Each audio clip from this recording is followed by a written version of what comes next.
it's nice. Smoking that kush that's a satellite. Treat myself like no one better. Treat my dreams like now or never. I put that work in. Yeah, what's going on, everybody? It's your boy, Dead on Dave. And we got some brand new music from my man, your man, Real Talk.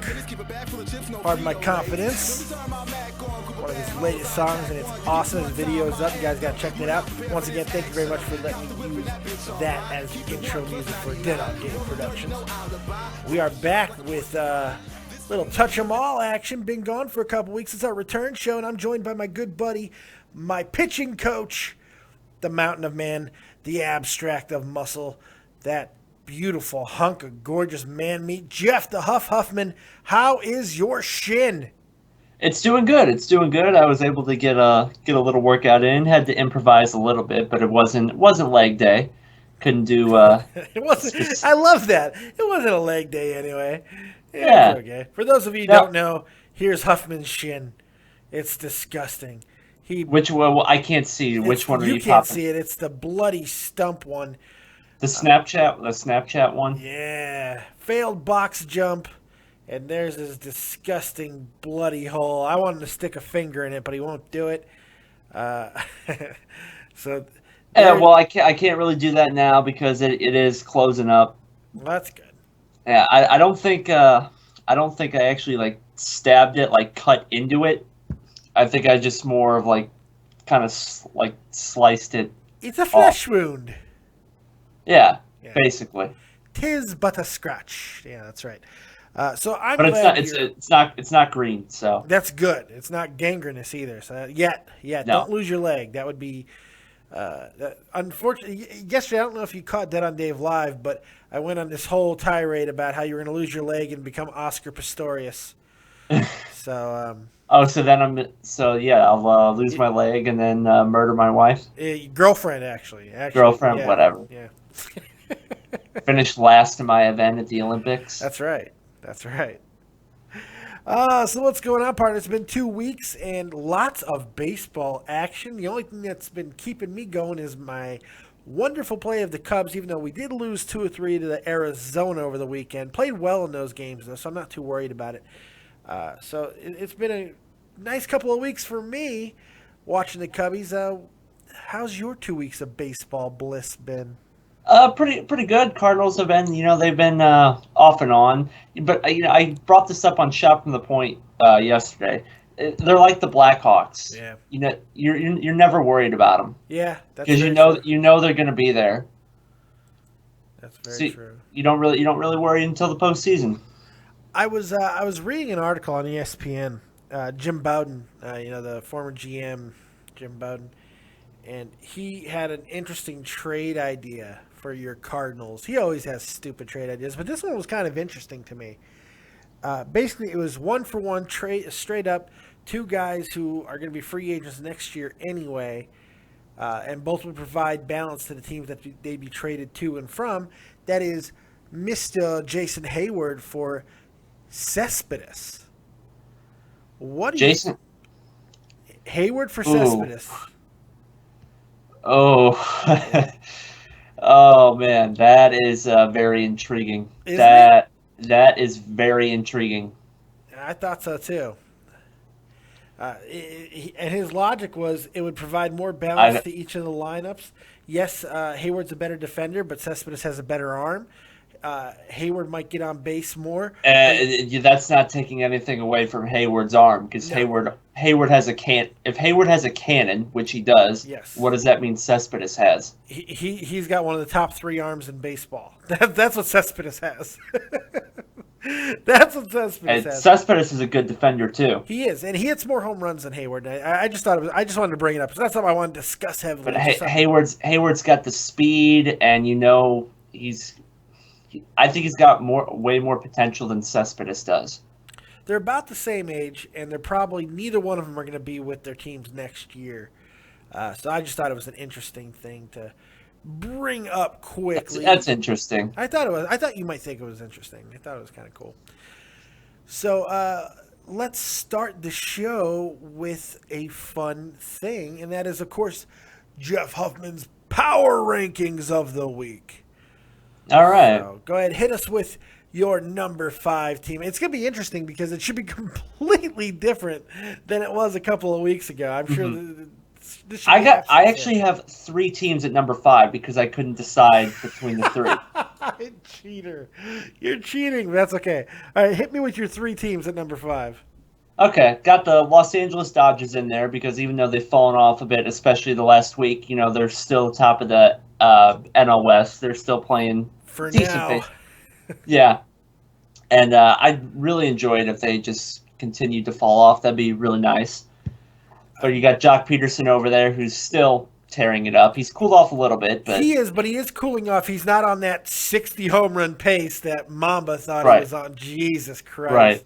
I can't trade him. He's on a pace for 60 home runs. Shut the fuck up. That was funny.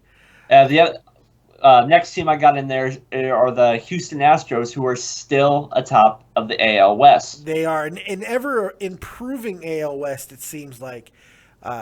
Teams are getting closer to 500. Multiple teams are getting closer to 500. In fact, all but one team is within 3 games of 500. Yeah, Oakland sucks. Oakland's terrible, and they're not getting any better.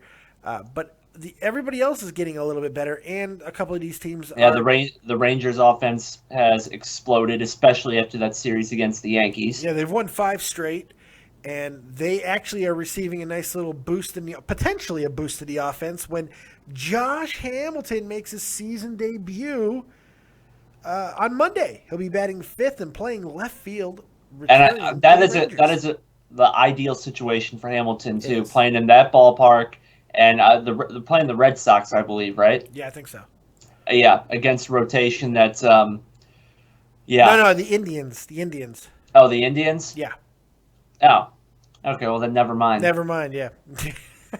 The Indians are actually my number 3 team, right there. Because ever since Kluber decided to, turn into Cy Young and struck out 18 Cardinals. Wait. You're not at 3 yet. Oh, is that your number 3 for the 5th spot?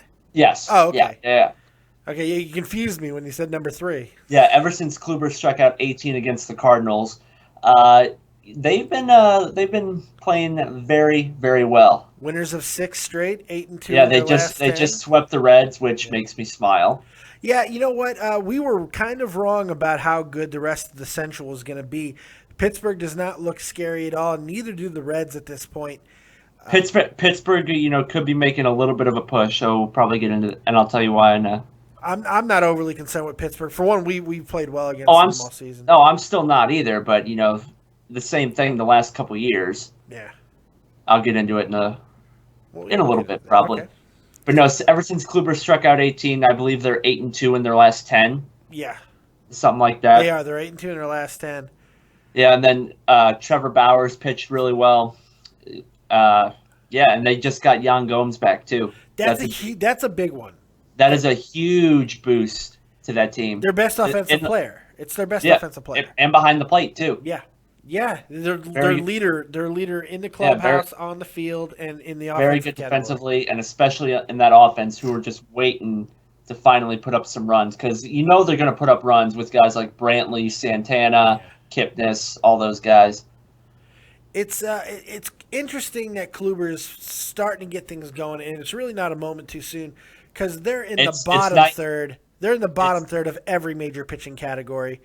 And that's how bad that rotation has been. Yeah, they're finally starting to wake up and pitch how they should be pitching. Yeah, Kluber. I don't think anybody expected him to get off to this bad of a start, but he is coming around. He's made up for it in the last 3. I think he's given up 2 runs in the last 3 starts, and he's went 8 innings, at least 8 in all of them. Yeah. Well, the biggest problem for Cleveland, and as much as I like seeing them winning 6 in a row, they're in an unbelievably tough division.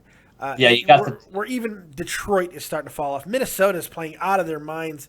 It's a crazy division. The White Sox suck, and that makes me happy. They've been playing a little bit better as of late too. They've lost 2 in a row. Try again. They haven't been abysmal. I hate them, and they've lost 2 in a row. It makes me smile. Do you like Hawk Harrelson? I don't even know who that is. If it's a White Sox, I ignore it completely. The broadcaster? Nope. Don't know him. Never listened to him. Never will listen to him. Really? You've never heard Hawk Harrelson. Nope. If I did, I mind wiped him. Oh, man, you have been missing out. No, I have not. If he's a White Sox commentator, I haven't. Well, then listen to him when he's angry. No. Then that'll be entertaining for you. No, it won't, because he's a White Sox commentator. No, it won't. He's horrible. They're horrible. They're all horrible. Samardzija did pitch a good game the other day, though. Yeah, what is he? Is like 2 good starts of the year. Yeah. I tried to convince people last year and the year before that he was not an ace. We got a hell of a friggin' trade for him, though, so I'm happy with it. But, yeah. So who were your 3 at number 5? Dodgers, Astros, Indians. There you go. So that's number 5. Not bad. The Astros, it's interesting that they're at number 5. That's the one I'm still scratching my head about, because they're 7-3 in their last 10, and they're still. I mean, they got one of the top records in baseball. Yeah. So, but hey, it's gonna be interesting to hear the rest of your top 5. I still don't like that formula, because all they do is hit home runs, strike out, and steal bases when they actually don't hit a home run. Yeah. You're not wrong. Their pitching's been keeping them in games. That's what I was about to say. The other thing they do is pitch, and if you're hitting a couple of home runs a game, you're getting 2 or 3 runs with that pitching staff. Right, that's all you need. Well, I mean, all you have to do is hit a pop-up down the left field line. That's true. That's true. Who you got at number 4? Number 4, I got the San Francisco Giants. You have the Giants ahead of the Dodgers. Yes. For good reason. Giants are 8-2 in their last 10. They just got Hunter Pence back, who's Hunter Pence. Yeah. Leader on and off the field. And go ahead. No, go ahead. Just saying, leader on and off the field, comes back. I believe I don't know if it was his first game or second game. Comes back, hits a home run. Yeah. Hunter Pence is the most awkward player I have ever seen. Very awkward. He makes it work. He does. I can only imagine, for any team that he's played for, when a fly ball is hit to him, every fan has a heart attack. Yeah, he's awkward, but the guy can play the game of baseball. There's no question about that. Some people out there are going to disagree with you putting them ahead of the Dodgers, but not only are they red hot right now, but they just swept the Dodgers, and not only did they sweep them, they didn't allow a run in 3 games. Thank you for stealing that. Thank you. Plus, Madison Bumgarner hit a home run off Kershaw, which I really enjoyed. You're the second person to bring that up to me in 2 days, and Madison Bumgarner hitting a home run, even off Clayton Kershaw, is not surprising to me, because he can hit. Bumgarner hits. The bigger surprise to me is that Bumgarner surpassed Kershaw as far as who is the better pitcher right now. If I got one game I need to pitch.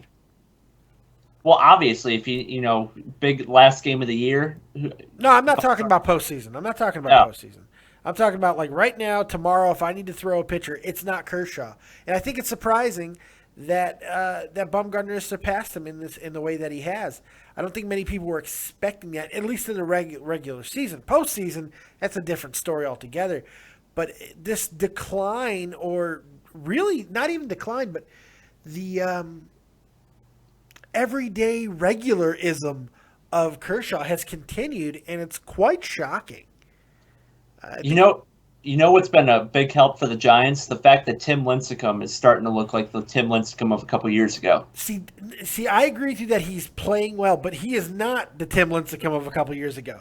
This is a new Tim Lincecum. I'm saying stat-wise. Yeah, but I mean, when you're looking at this, his strikeouts are not what they were a few years ago, none of that. But he's not walking people. He's locating, and he has learned to pitch.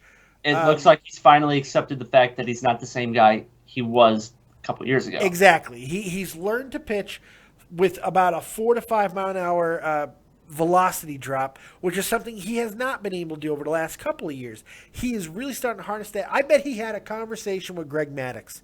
It would not surprise me if we find out that he had a long conversation in the offseason with Greg Maddux, because that's who he's reminding me of right now. He still has that weird delivery that's hard to pick up, so he's still very strange, and he's a lefty, which is always a benefit.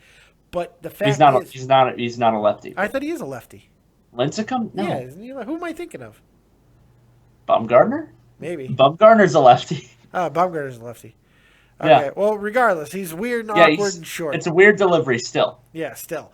Okay, thank you for that. I'm delirious. I had a stroke. Leave me alone. You're not supposed to It's okay. It's correct okay. people who had a stroke. I'm sorry. You're mean. I really thought he was a lefty. That's weird. Anyways, yeah, so I forgot where I was going with it.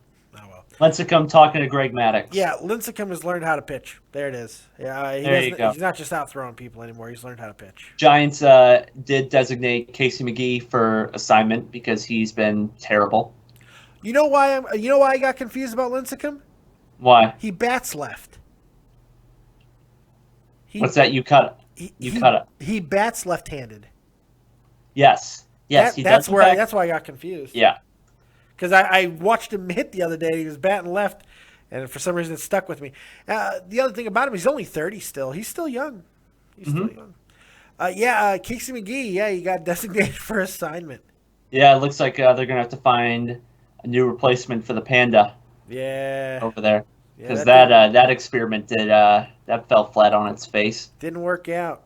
And maybe McGee can go back to Japan or Korea, wherever it was, and go back to Miami. He was raking in Miami.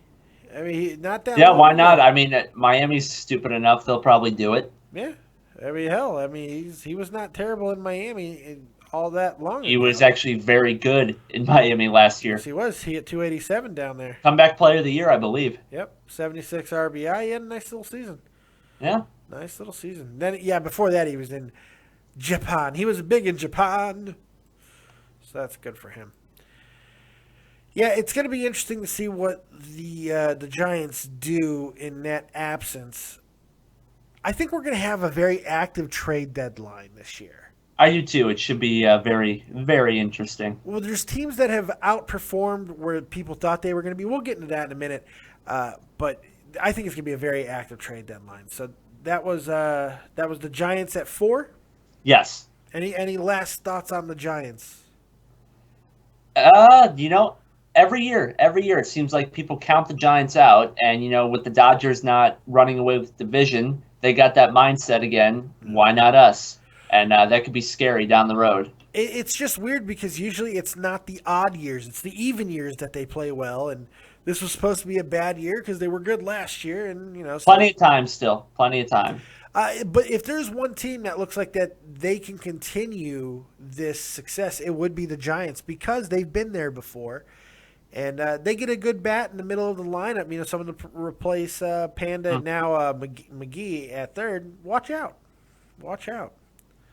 This is a team. And they're not hitting terribly bad as a team anyway. No. And, getting Hunter Pence back, that is a very, very huge boost to that lineup. They get on base a lot. And they're third in hitting. They're batting 272 as a team. You're going to take that all day long. No. Who you got at number 3, Mr. Huffman? Number 3, and I think I've had them in the same spot pretty much all year, and that's going to be the Cardinals. You got the Cardinals at 3. Yep, they're still pitching. They still hold the best ERA in the league with a 2.81. And the hitting, it's been weird the last 2 weeks or so because they're either blowing people out or they're not scoring anything. Yeah. Well, we said a while back here, the last time that we talked, as a matter of fact, last time we were on the show, I brought up the fact that they were hitting a crucial stretch of their schedule. And against the really, really good teams, specifically the Royals and the Tigers, they did not look great. They played well against the Mets, but everyone's playing well against the Mets right now. So, complete opposite of how the Mets started. Yeah. Oh, yeah, they're another team. They've completely fallen off.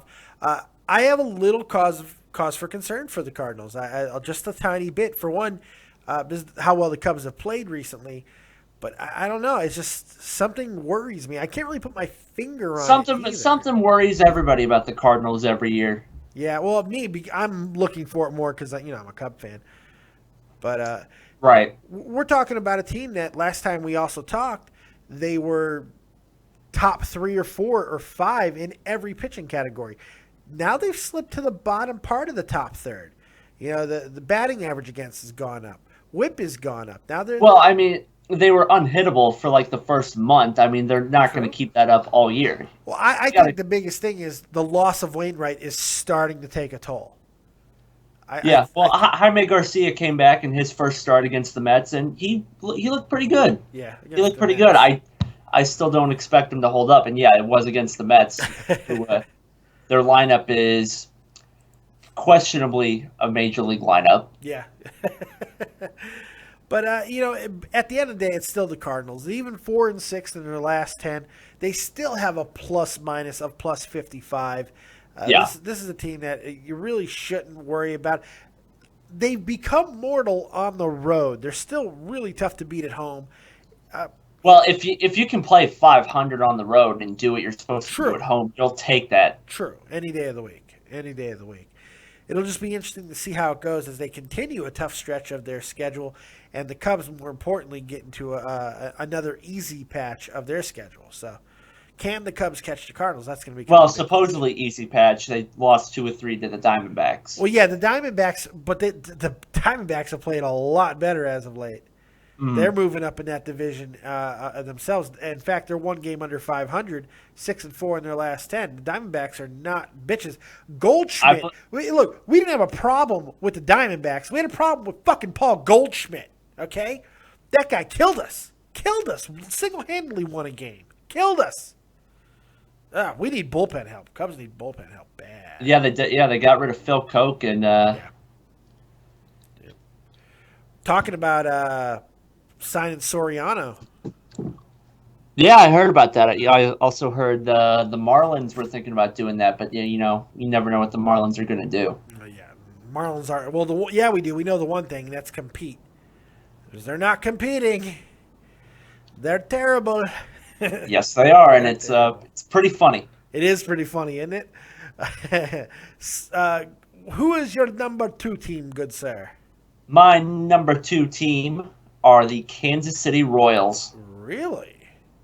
Yes, really. I think I know where you're going with number 1, and if that's the case, I like your thinking. But let's talk about the Royals for a moment.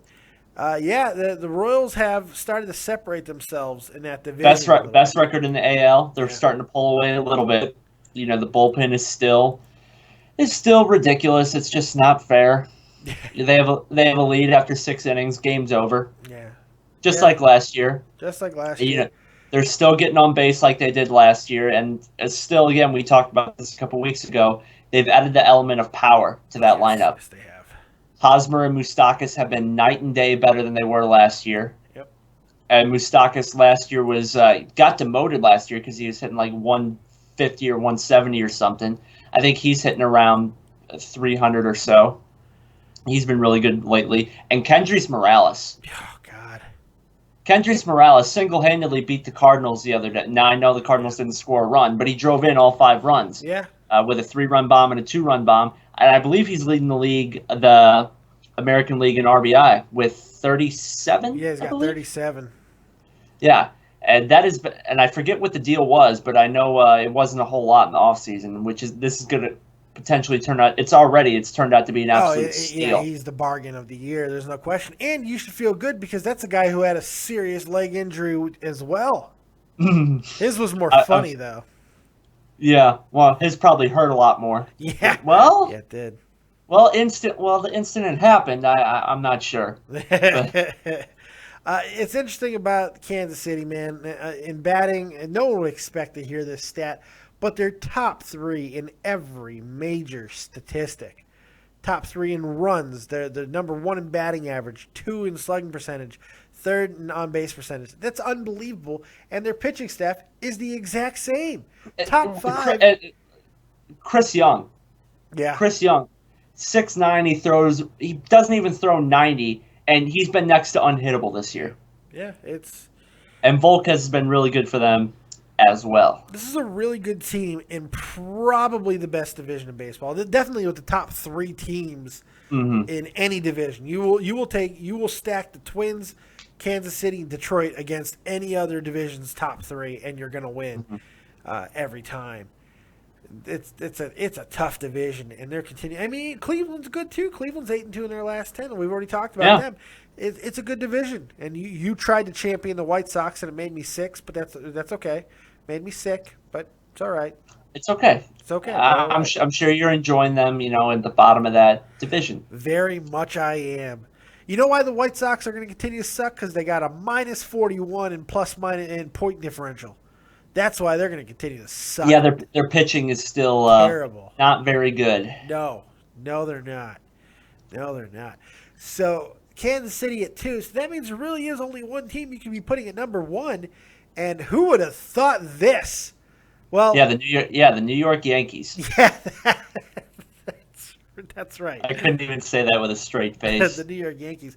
If I'm wrong, this intro is going to sound really fucking stupid. But if I'm right, this was the team that we thought was going to be. Everybody thought was going to be great at the beginning of the year, and they are becoming great now. Go ahead and hit your number 1 team. Your Washington Nationals. That's right. Have finally woken up for 2 reasons.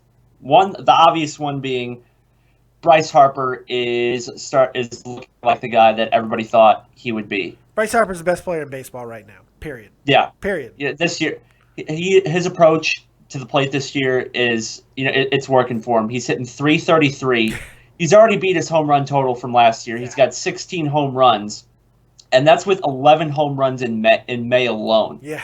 That's in May alone. He's leading the league in walks with 39. I believe he's still leading the league in walks with 39. He's definitely up there, yeah. He's driven in 41 runs. He's only struck out 43 times. And his on-base percentage for the year is .471. And I believe in the month of May it is .501. This is not a couple of weeks into the season anymore. We are 2 months into the baseball year, and his on-base percentage is .471. That's unbelievable. That is the most ridiculous thing I think I've heard in a very long time. You can't get the guy out. You can't get him out. He's not chasing balls out of the strike zone anymore. I did like his ejection the other day. That was pretty funny. I don't think he should have got ejected for that. No, he shouldn't have got ran for that. It was ridiculous. And he was right after the game when he said 40,000 people did not come to see him ump. And he's 100% right. Look, did he get a little cutesy with coming back into the batter's box? Sure. But that fucking ump's an asshole. I'm so tired of umpires acting Angel Hernandez. Oh man. Oh God, is he not the worst? He is the worst. Unbelievable. He is the worst. But there's so many things that we could talk about this team. But one of them is not the Orchid, Steven Strasburg, who's had a terrible season up to this point. I mean, there's no other way to describe it. He's, other than his first stint up in the big leagues, he's been a failure. Failure might be a little strong. Failure might be a little strong. Failure is a little strong. He was ridiculously hyped up, and he has nowhere near lived up to the hype. No, but he did have Tommy John surgery, and remember, even with the year that he's having this season, he still has a career ERA of 3.24, and he's 46-35. That's not horrendous. No, and he's still striking out a lot of people. You got to figure that if there's one move that Washington could afford to make, wouldn't moving Strasburg, even though his value is going to be down, wouldn't that be something to consider at this point? Yeah, absolutely. I'd take Zimmerman over Strasburg any day of the week. At this point, any day. Any day of the week. Resign Zimmerman, trade Strasburg. I think that's the way to go with that. Get Tanner Roark in that rotation. Deal Strasburg. Get a nice bat, maybe some prospects. Yeah. I don't know how much you're going to get for him right now, to be honest, but you're going to get something because he's trade him to Miami. He's trade still him to Miami. Yeah, trade him to Miami. Never know what you're going to get. I'm really excited, to be completely honest here. The Cubs and Nationals open up a series tonight, and I am back home, thank God. The Cubs need to be back at home where they were almost perfect on their last road stand. I'm so excited, and I got to be honest, I'm a little shocked that there's no Cubby love from you yet in the top 5. You put 8 teams in your top 5, and not one of them were the Cubs, who I think is more than deserving at this point. But hey, that's me. I'm a Cub fan. Well, I'm a Cub fan. I believe the Cubs have played unbelievably well at times with a team that everybody was kind of laughing at. The suggestion that these young guys there's no way they were going to be able to come in and produce And they are. And they're getting better. No, they are. Anthony Rizzo. Anthony friggin' Rizzo. Oh, man. Toughest out in baseball. Jesus Christ. Matt Carpenter might have something to say about that. And Bryce Harper. As much as I champion the Cubs here, the reality is they are middle of the pack in most statistical categories. I don't think they're overachieving, but I do think that they need to make a few They're performing moves. right about where I expected them to. Yeah, I think that's fair. And they have some decisions to make because Kyle Schwarber is knocking on the door. That kid his bat is major league ready. They just don't have a place to play him. They're going to stick him in left field. But also Javi Baez has rebounded very nicely down in AAA. Cubs have got some decisions to make. And so Baez opened his eyes when he's swinging now. Okay. Yes, yeah, it looks like it. And he actually had a lot of trouble hitting at AAA last year. But now that he's making these adjustments and he is starting to show progress there, you have to assume that he's going to continue to do so at the major league level when he gets a second look. I'm excited about that prospect. So, but this was not about the Cubs. Sorry to get on that tangent. No, it's okay. It's about the Nationals, who is the number one team in baseball. I don't think there's really much question. Another thing that you can look at for the Nationals playing much better is once they got Denard Span back. Yeah, that was big. That was really, do you think it's a coincidence that, they've played better since Span's been back? No, not at all. Not at all. Not at all. You finally get that, bona fide leadoff hitter. It's going to give you great defense. He's a defensive staple. He makes that outfield go. He makes it defensively. He is that alignment. Very important. Very important. All right. So that is your top 5 for this week, your Touch 'em All power rankings of the week. Very good job, sir. Very good job. I try. You succeeded, sir. You succeeded. There's a lot of little stories to talk about. A lot of things that I know that we both want to get to. And the first thing I want to kind of go on about is a team that I have championed quite often. And I feel at the time I was probably in the right to do so. But we were both in the belief that as well as they started, these New York Yankees could easily fall off. And they have. And it's that whole division is terrible. That division is stinky. It's god awful. You got the Yankee. You'll get into. I'll let you get into the Yankees, and then I'll comment on the rest of the division. Yeah, the rest of the division is just putrid. They're stinky. They're stinky. There is one bright spot in the division. Tampa Bay. Tampa Bay obviously leads the division. We'll get into that, I'm sure. Okay. But these Yankees. The question is, why the fall off now? Why the fall off now? It seems like it shouldn't be. Teixeira is still hitting his fair share of home runs. And hell, his batting average has gone up 20 fucking points in the last 3-4 weeks. Maybe, I don't know, the fact that people aren't pitching and your defenders are throwing the ball into the upper deck. See, I was getting there. I was slow building. Oh, sorry. I was slow building, Huffman. What's the matter with you, you maniac? Yeah, no, but you're 100% right. You're 100% right. This pitching staff has just shit the bed. When it comes down to it, you can't go in there with a pitching staff that's led by Michael Pineda, who is still wildly inconsistent. And followed by guys like Nathan Eovaldi, who, we're talking about a dude who has some potential, but he barely has an ERA under 5. You have the rotting corpse of CC Sabathia, who is literally decaying before our eyes, it seems like. Mm-hmm.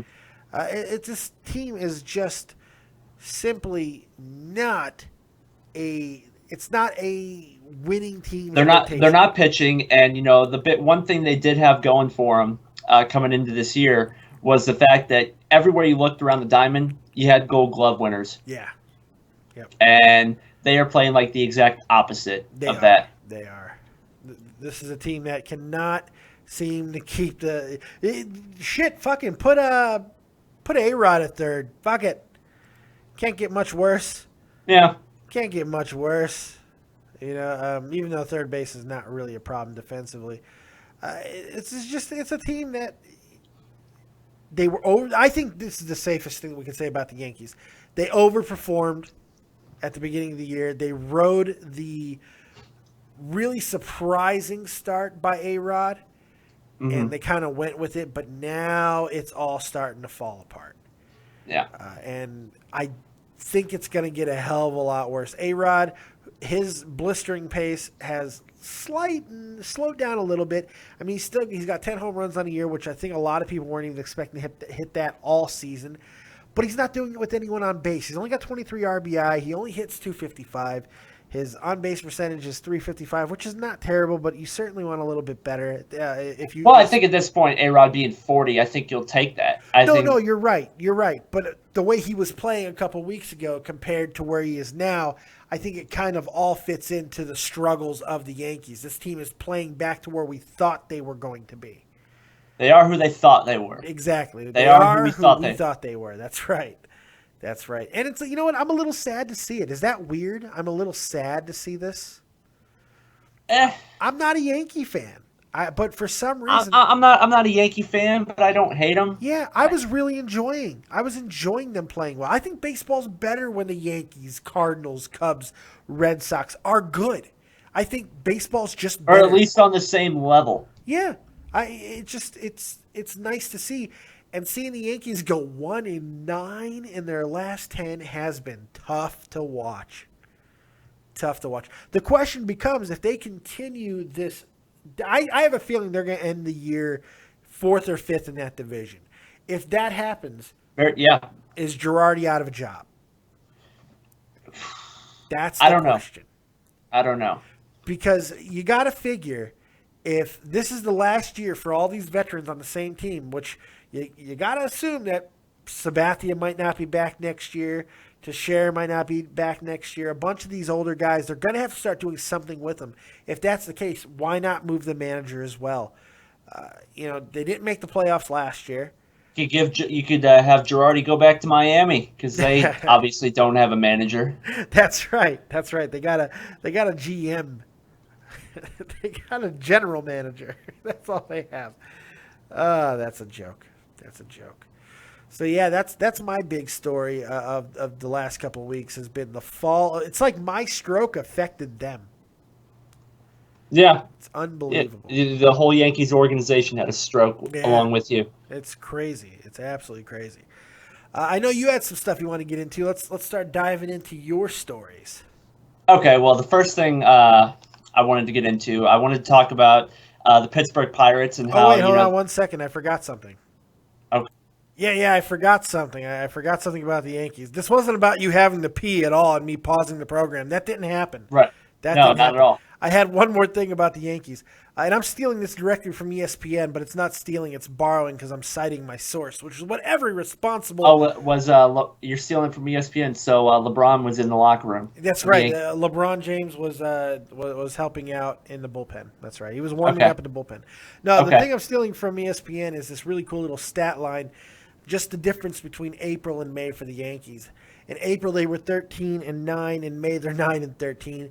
The more than a run and a half difference in their ERA, going from 3.23 all the way to 4.86. Ooh.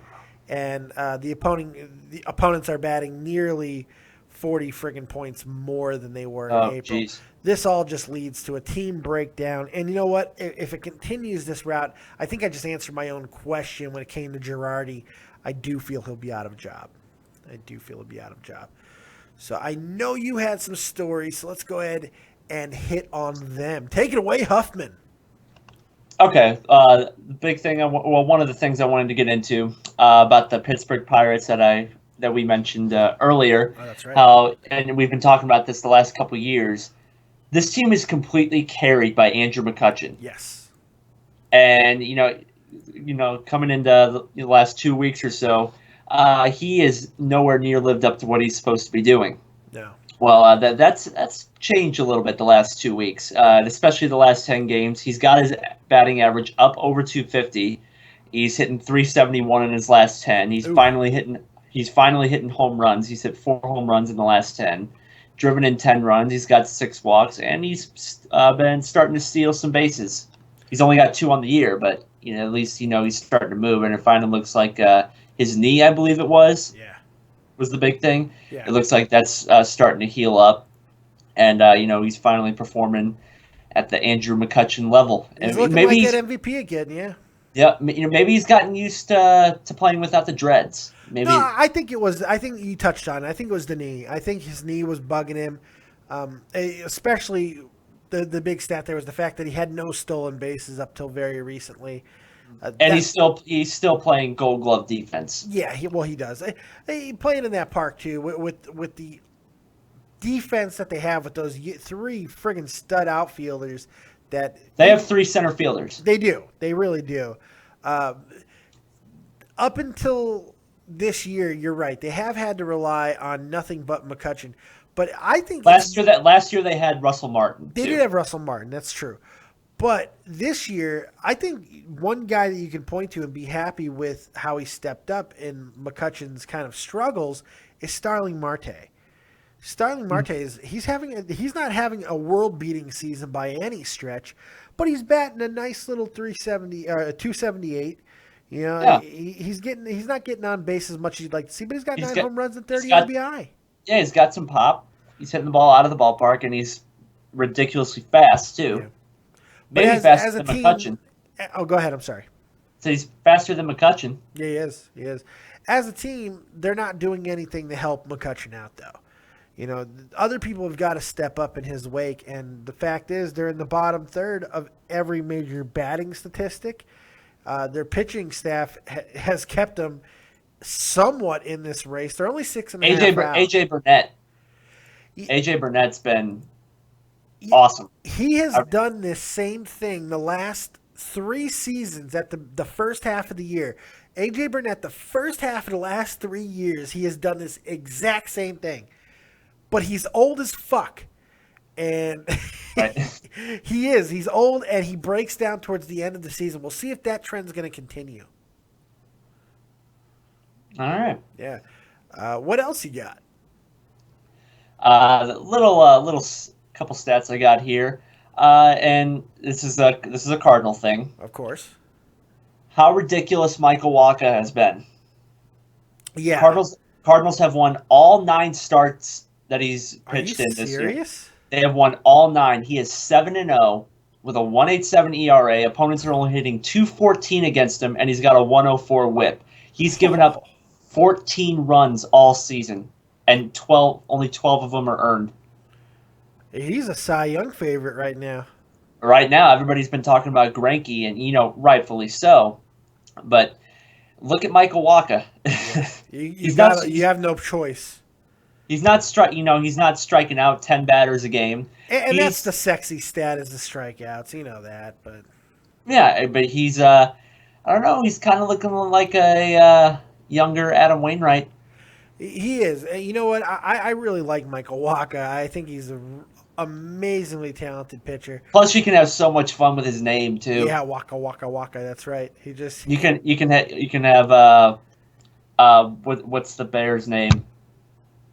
What's the Bear's name? Bear's name? From the Muppets. Oh, Fozzie. Yeah, you got him. You got him. Well, you have the obvious Pac-Man joke. You have the Pac-Man sound. I mean, that's just great. Wait, where's my keys? Here we go. Here's you got it. Yeah, so... There it was. Walker's just been very fun to watch. He's been walking them down. Plain and simple. And you know what?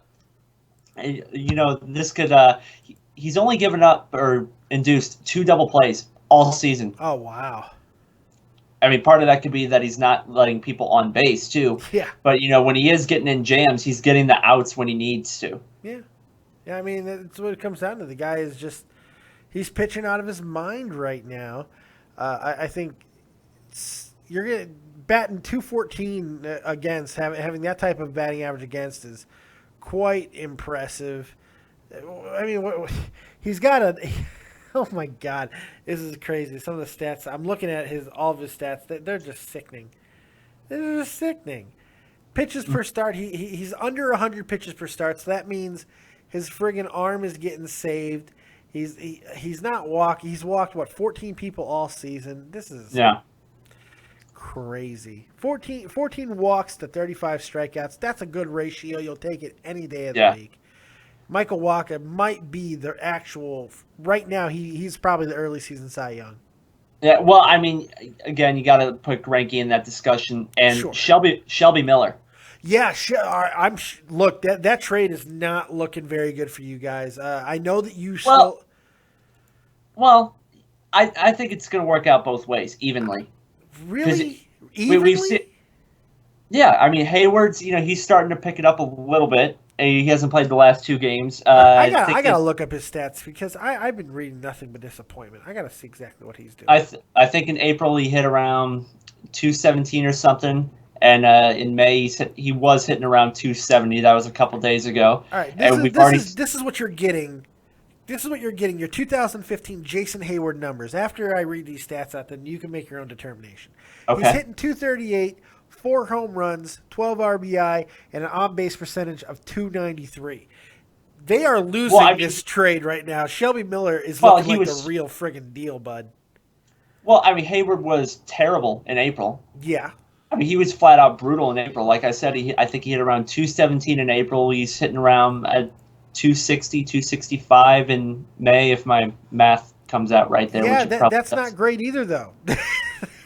No, that's not great, but we've seen what he can do defensively. I don't know how many runs he's saved defensively, and what he's done on the bases too. Him taking extra bases, just stealing bags. Just right for advanced. What's his WAR? Everyone loves to talk about WAR. What is it? I want to know. What's his wins above? His wins above replacement this year is 0.6. That's not good, man. Well, I don't get much into the advanced stats stuff. You got to look at it a little bit, especially when Shelby Miller's got an ERA of 150 with 48 strikeouts. You got to start looking at it at some point. I don't know. Thinking that this trade is going to work out even might be insane. Well, I also like the addition of Jordan Walden, even though he's been on the DL the last couple weeks. Yeah. And he's been really good when he has pitched for us. Yeah, here's the thing. I'm saying even in that regards, and if the Hayward thing doesn't work out, it doesn't work out because we got Randall Grichuk who's hitting everything right now, and he's a vacuum out in the outfield. But giving up a 24-year-old kid like Miller, who is really, really looking like he's the goods. But I think that was a trade they had. It was calculated with losing Tavares. Yeah, I agree. Right. It's calculated. But Hayward has done nothing but decline. I mean, I'm a Hayward guy. I actually like Hayward. I wanted the Cubs to get him in the offseason. But when you look at his numbers subjectively, all he does is decline. He's just on a constant decline. He had a little bit of a resurgence in 2012, but that was because he actually played the most games of his career that year. Other than that, he hasn't played more than 149 games. That's worrisome. That's worrisome. And he's had injury problems this year. Yeah. Or he's starting to, at least, right? They gave him the last 2 days off, but he should be good to go today. Oh, they gave him the mental rest days? Yeah. Those are never good. But at the same time, look, he's a left-handed bat, he's 25 years old. Playing phenomenal defense. Yeah. But Shelby Miller would look really good in that rotation right now, wouldn't he? Well, yeah. Obviously, I mean, you didn't expect Wainwright to blow up his Achilles batting. That's right. And if Tavares wasn't doing his best Ryan Dunn impression, yeah, none of the that was in poor taste. I've used that like 4 times. So on this show? No, just in general. Oh, okay. That's all right. I haven't heard it yet. That was a good one. If that doesn't happen, the trade doesn't happen. You got Miller in the rotation. You got Tavares hitting bombs out in right field. Very possible. But, Que sera, sera, as they say. Que sera, sa friggin' ra. He won't be the last one. It'll happen, sadly. It will happen again. Happens every year. I'm going to go ahead and jump in a little Cub talk. I know you got something else to talk about as well, at least one other thing. But I'm going to jump in a little Cub talk now because I don't feel like I've done enough of it. Okay. Okay? Fair enough. I really only want to talk about one thing, and that's the left field problem for the Chicago Cubs. I feel it's the one position that needs to be looked at. Who's out in left field today for the Cubs? Most of the time, it's Coughlin. Is it the bat boy? No, I was. Oh, you're being facetious. Okay. Yeah. Okay. Yeah, it's Coughlin, who pretty much all he does is hit the occasional home run. Well, he's got 7 of them. Second on the team. I mean, there's nothing you can say about that. It's great to have Coughlin off the bench. Yes, and that's where I'm going with this. The Cubs have 2 options down in the minors right now that have bats that I feel that could help, but neither one of them are left field, and that's obviously Javi Baez and Kyle Schwarber. Now, Schwarber's in Double-A, Baez is in Triple-A. So obviously Baez, who's had some major league experience, might be the better option, and he's such an athlete. Most people think he can play basically any position, and they may not be wrong. The question becomes how much definitely at home the defense is not going to matter as much, but if you're Joe Madden, I'm asking you this question. This is not a rhetorical one. Okay. Do you value the bat more than you do the possible defensive struggles that either one of those guys would have to suffer the growing pains of learning that position? Well, you got Fowler out there in center. Yeah. I like Dexter Fowler out there in center. And Soler's a hell of a right fielder. Yeah, and your left fielder is basically the fielder that you kind of hide. Yes, he's usually your weakest. Usually, yes. Yeah, the left fielder is usually your weakest defensive player. You'll just throw him out there just to say, "Hey, go! Don't drop the ball." Don't drop the ball. Anything else you do? I mean, Manny Ramirez was a left fielder. So Matt Holliday right now. I mean, he's 35. Yeah. And really, all you expect him to do is just catch the routine fly balls, and we'll take what you can do with your bat. So you're kind of with me here. It's worth the risk because let's face it, the Cubs are competing. Mm-hmm. The Cubs have a chance to make the playoffs this year. They have a very good chance, as a matter of fact. And they can make a run at this division. I don't know if they can unseat the Cardinals. I know that you've been having them in second place since the first day of the year, and you might be right about that. But the reality of wild card. Yeah, definitely a wild card contender. But I think they could be more than that if they really do determine that their time frame has moved up and make a move to get one of the top line starters that are available. It will probably end up being Cole Hamels. I'm not sure if I want to give up what it'll take to get him because I have a feeling whoever doesn't make the team, whether it be Schwarber or Baez, they're going to be part of a trade package. So whoever doesn't get called up to help shore up that left field, and I do believe in the next 2 weeks we will see one of them get called up to man left field because Addison Russell's done enough to keep his job at second base. Chris Bryant is ridiculous. And all the talk about Jock Peterson, talk to me in about 40 more days when Bryant has sailed past Jock Peterson in the home run count. But that's another argument for another day.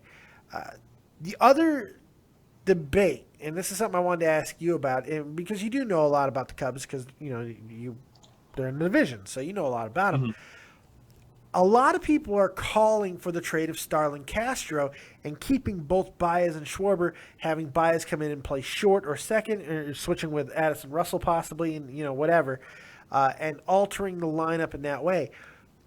Castro has really dropped off in the power department right now, which was something that he was improving the last shortstop isn't a power position. They got enough power in that lineup to begin with Soler, Rizzo, Russell giving you some pop, and Chris Bryant. No, you're right about that. But over the last few seasons, his power numbers have gone up, and he looked like he was going to be a guy who was approaching 20 home runs a year.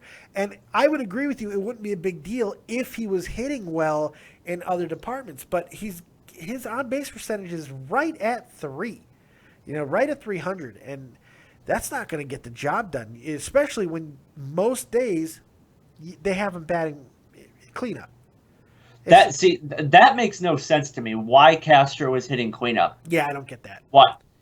I believe Castro should be hitting second. Yes, that's where everybody has always seen him. But most of the time recently, it's been Chris Bryant because he gets on base at such a high clip. Because he does, and with Rizzo behind him, that means you have to pitch to him. Very true. Now, could that be because Solaire's not lighting the world on fire? Solaire's been up and down, but he's still getting on base at 342. Solaire's still hitting 280. He's having a better statistical year than Castro is. That makes no sense to me why he's hitting fourth. No, it seems like the obvious lineup is Fowler, Castro, probably Bryant, Rizzo, Soler. Maybe flip Soler and Bryant. But that's the way I would. And then Montero, who's killing the ball this year. And now that they've traded Wellington and Castillo, Montero has more, a little bit more playing time, which is nice. So, my Cubs rant is over. I just wanted to get your thoughts on a few of those things. Yeah, the big thing is, why is Castro hitting fourth? Why is he hitting cleanup? The cleanup position should be a power bat spot in the order. Yeah, it should be. Now, I understand maybe a couple years ago, maybe hitting Castro fourth because they didn't have anybody else. Yeah. But that just makes no sense to me. You're crippling your lineup. Yeah. Especially when you have two guys who are natural friggin' options in Bryant and Rizzo. Mm-hmm. So, one quick question for you, and I'll let you get to whatever you have left. What is your belief in the dead arm talk of Matt Harvey? Because he had a terrible outing yesterday, and now people are starting to talk.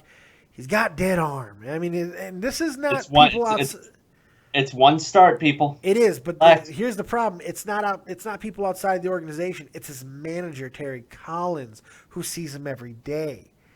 So, and remember, this is his first season coming off since Tommy John surgery. So is this proper worry or a little bit of jumping the gun? Jumping the gun. Because he's been so good? Yeah. It's one start. One start, people. But this is on Terry Collins. You can still pitch with dead arm. Adam Wainwright did it for nearly 2 months at the end of the season last year, into the postseason, and was still good. True. But isn't this on the manager to kind of take the emphasis off of things like that? I mean, this is the manager who used the term dead arm to describe what happened to Harvey.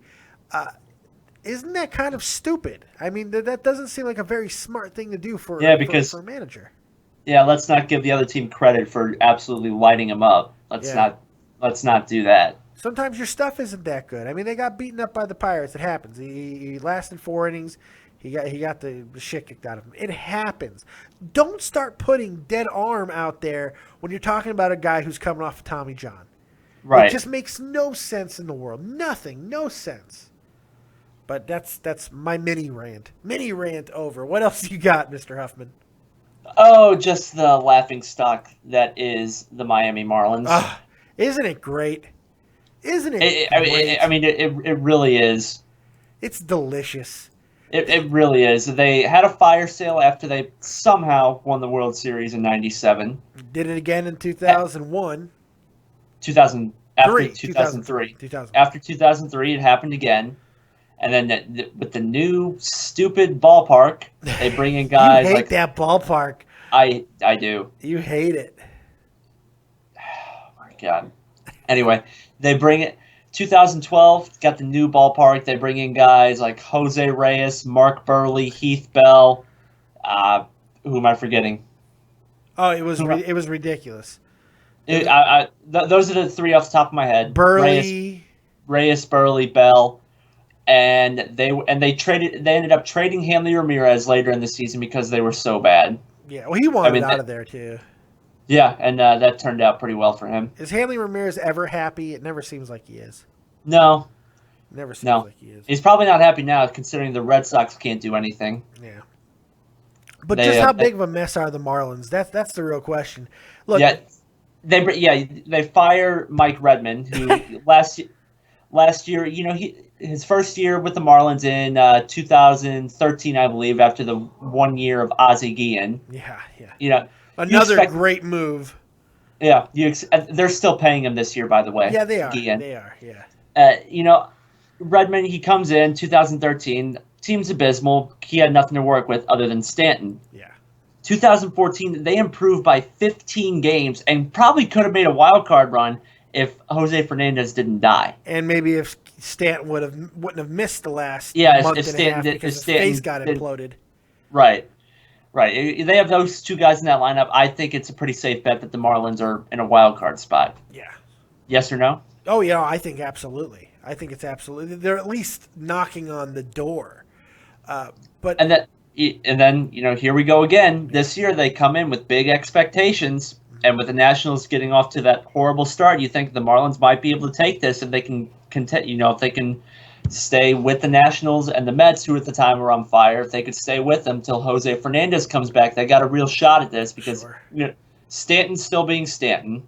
Yeah. Well, yes and no. His numbers are a little bit deceptive. He's only hitting 228. You're not paying.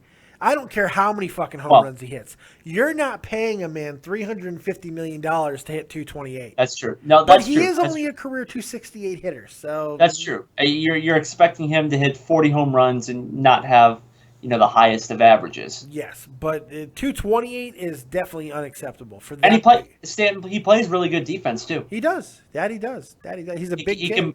He can move a little bit, and he's a vacuum out there. He'll catch it if it's in his reach. It's a little worrying, though, that his average and his on-base percentage are about 40 points below his career. Well, nobody else is doing anything, so he's probably pressing a little bit. But that's not 100% true. I mean, friggin' Ichiro has actually done pretty well for this team. He's hitting almost 300 with a 353 on base. Yeah, well, Ichiro can hit till he's 70. So D. Gordon, who is maybe the greatest trade that the Marlins have ever made, and I was very critical of that trade. Right. D. Gordon is still hitting over 400. Yeah. Yeah. Well, he's 376. Well, I was looking at his on base. Yeah, his on base is 407.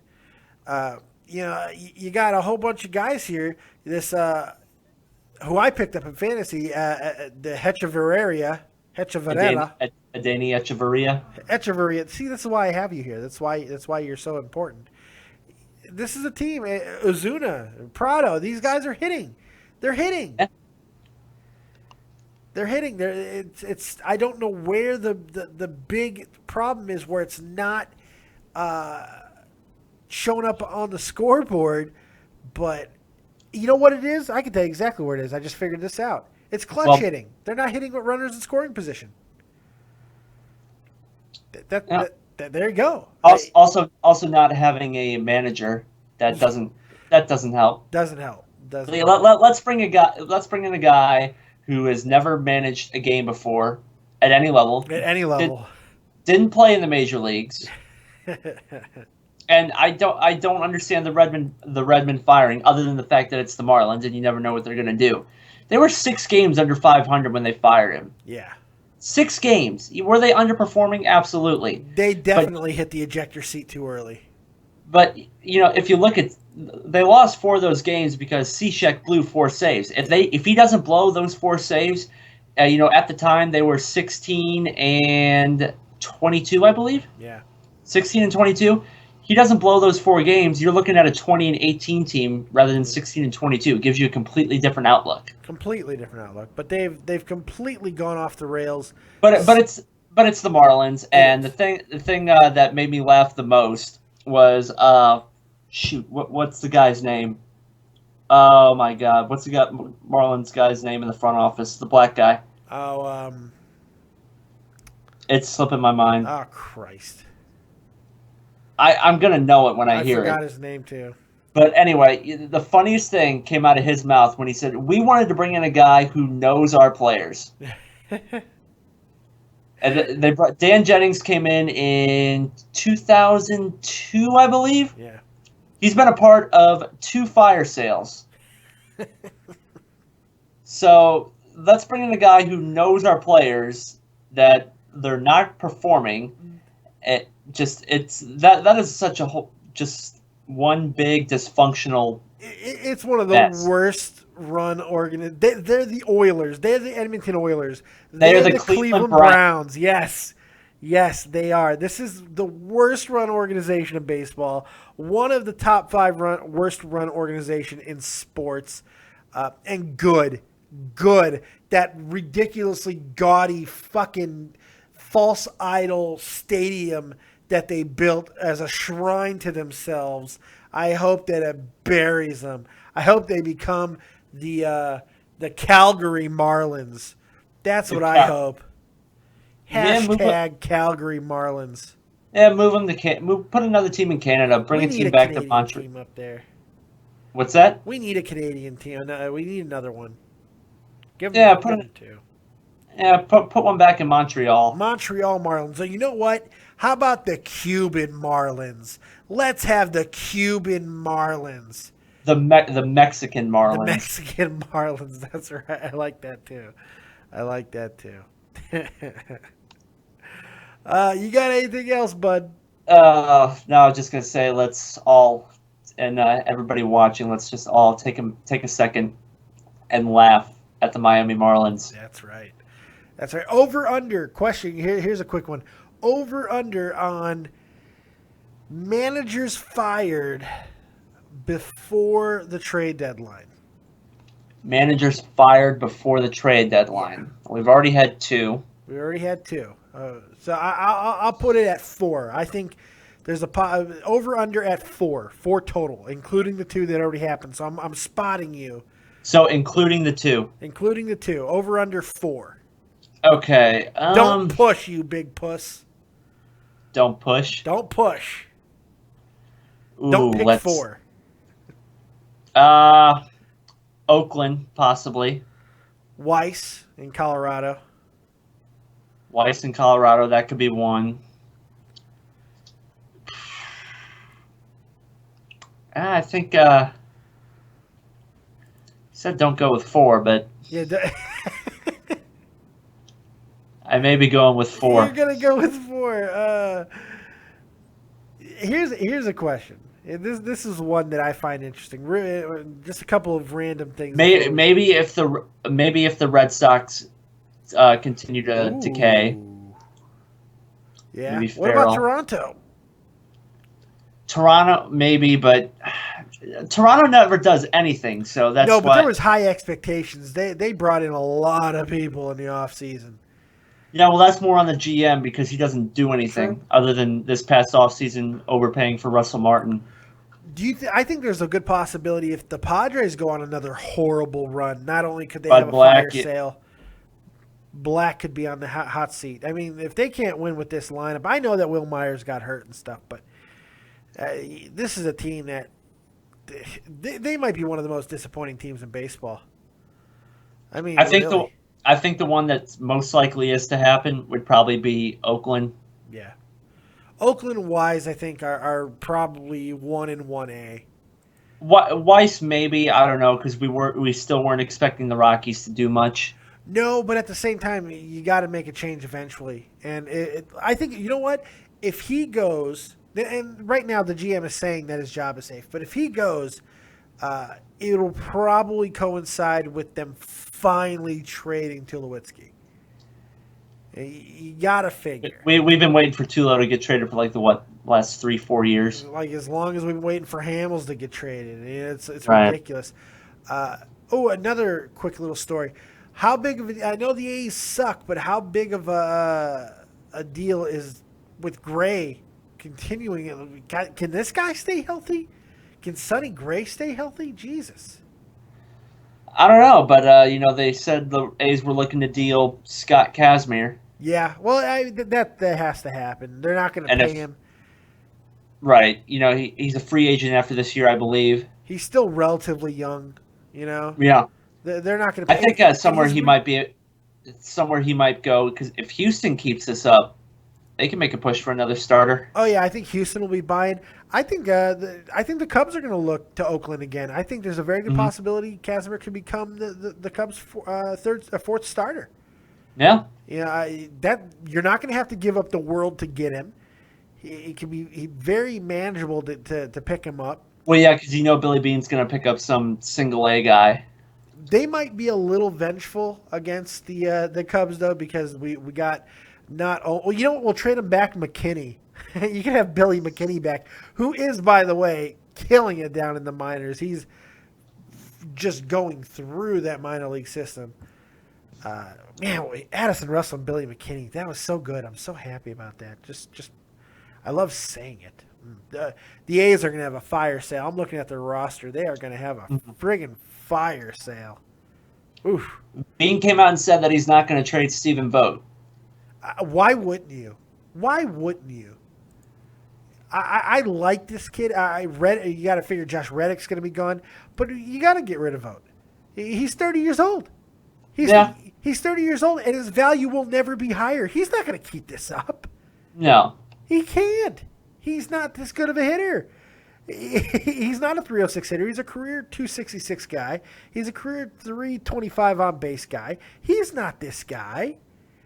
Hell, he's hit half of his career home runs this year. He is not this guy. You trade him and you get as much as you possibly can. Bean's full of shit. He will trade him. He has to. It's crazy. Like I said before, I think we are in line for one of the biggest. A very, very entertaining trade deadline. It's gonna be crazy. A lot of buyers.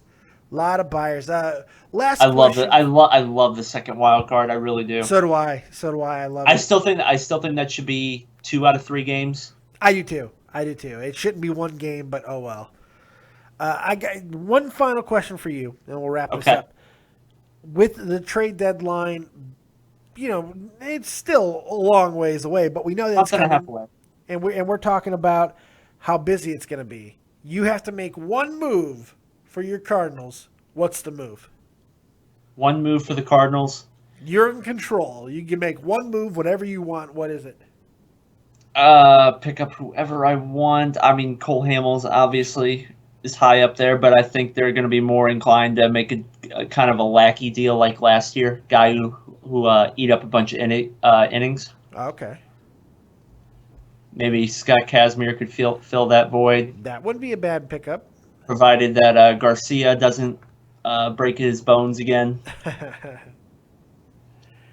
I think if I had to, I think more than likely, I don't know if we'll see the Hamels deal. I still believe it's still very much in play. Yeah, but I think we're more likely going to see a lackey type deal. What works against you for the Hamels deal, for him coming to St. Louis, is if the Cubs get an inkling that you guys are interested, we have more to offer to get him, and we'll pay the price, because we cannot let him go to you. That can't fucking happen. If you're in the Cubs front office, and we'll outbid you for it. I know that they have to. There's no way they can let that happen. If I'm in the same position and I can make one Cubs move, I think it would probably be, and this is going to sound a little crazy, but I like the fact that the Cubs have certain teams that they go to make trades with. Boston, San Diego, a couple others. I think if San Diego continues to play terribly, it's very possible they're not going to want to pay Mr. Kimbrel. And the Cubs need a closer. They might be able to get Kimbrel for something that is not going to absolutely break the Cubs farm system. I think that's something that would be something the Cubs could look at. Man. Yeah. Is that insane, or does it make a little bit of sense? I see where you're going with it. I don't see that happening whatsoever. If the Padres are not competing, why keep a guy like Kimbrel? That's true. That's true. What's the point? He's a closer. That's very true. Especially when they might be able to get a couple really valuable pieces from the Cubs. Very true. Very true. And no, it's not insane. It's not insane. I don't think it's insane. I think it's a little far. I think you're going to be surprised in about 5 weeks. Now, remember, this has to the Padres have to continue to play bad. In 5 weeks, if they do, I'll bet this becomes a rumor. I'll bet it becomes a rumor. Because it makes a little bit of sense. Cubs need bullpen help. And he might be the most gettable piece. Chapman's not going anywhere. I mean, I guess Tyler Clippard over in Oakland would be some kind of help, but Clippard can't play in a spotlight. He never has. He never will. I don't know. It's gonna be anybody in that Nationals bullpen can't play in a spotlight. Very true. Very true. And we might pick up Soriano, who was another Nationals bullpen guy. So who knows? You got anything else, bud? No, I think that'll pretty much do it. Yankees retired Bernie Williams. Oh 51. yeah, Bernie Williams. And Hyun-Jin Ryu's out for the year with shoulder surgery. That's right.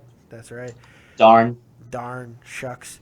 It's another another Yankee uniform retired. They're running out of numbers. Yeah, they're getting a little too happy with these numbers they're retiring. They got a lot of great players though. What are you gonna do? Yeah, but only a couple of them are actual Hall of Famers. True. Well, some of them. I mean, obviously you got your Ruth, Gehrig, Mantle, Berra, Yeah, Jeter. who's in that Ring of Honor who's at least not in the discussion? What's that? Who's in the Ring of Honor or their retired numbers that's not in the discussion for Hall of Fame? Mattingly, I believe, isn't a Hall of Famer. No, but he's certainly in the discussion. He's one of the most egregious friggin' non-Hall of Famers ever. He deserves. I don't know. I just feel that when numbers get retired, they should be a Hall of Famer. I don't know. No, that's fair. I don't think they should retire numbers to begin with. Yeah, I'm with you there. You want retire the number for their lifetime. Yeah. For their lifetime. Yeah, I think that's probably fair. I don't know. We're just a bunch of idiots here. What do we know? And they retired Jeter. Well, yeah, that had to happen. Jeter. Obviously. Don't retire Jeter. Jeter. That had to happen. So yeah, good show. Yeah, not bad. Good show. But you made a video that you haven't made in a while over on your channel, Grand Slam 87 on YouTube. You want to tell the kids about it? Yeah, sure. If you want to see video game stuff and me talk more about baseball, because that's basically what I'm doing right now when I have time to do it. You're so self-deprecating. I know. It's okay though. We love. Well, that's because it's YouTube and I don't take it seriously. You should take everything seriously. Everything is serious. Life is serious. It's important. Make sure everybody's checking out everything that's going on in the community right now. Of course, Shot from the Point is being run at the time being by myself and Joe Cronin. He is doing Shot from the Point Live, another great show by him and you guys last night, in spite of internet problems with the great Cronin. And I am doing In the Crease with Tommy C, Monday through Thursday. Did another cool little episode today. Had some fun with that. Cool. Make sure you check out Joe Cronin on his own channel, Joe Cronin Show on YouTube. That's very important. And finally, my man, your man, Real Talk, the Metaphor Messiah, who's been so gracious as to let us have his music for the shows. Just an amazing guy. Mm-hmm. We're going to go out on his music in a moment. Also, sounds good. Yeah, he does. It's good. I'm not even a hip hop guy, but neither am I. I'm really not a hip hop guy either. But his music gets me, man. He's got a great message, and I like the beats. They get me nodding my head. Yeah. One final one, because it's close to my heart. Patrick Glenn, who is a longtime caller of the entire community, Cronin, Tommy C, Shot from the Point, all of that. Patrick Glenn's got this little YouTube channel, and he does this awesome little show called Rockin' with Dockin'.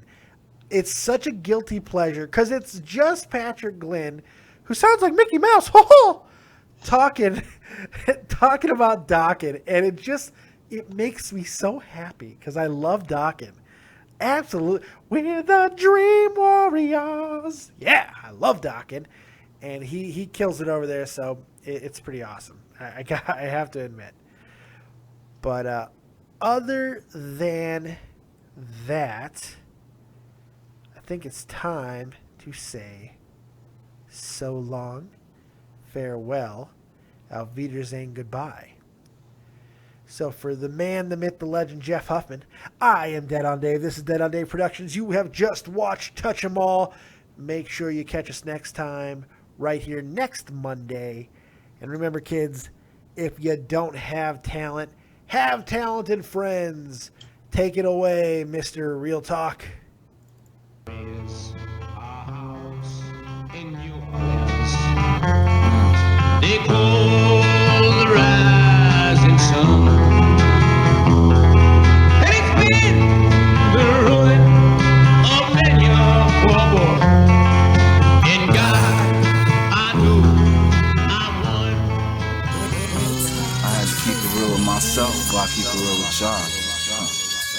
What's the streets like? The brave and the beautiful. Thinking about my past when the day could be my funeral. Watch my cuticles of sins and infidelities, anger-driven felonies, and parents that neglected me. A swimming pool full of gin. I ain't talking Tekken. I'm trying to season this with curry. I ain't talking Stephen. Played the perfect D. I'm feeling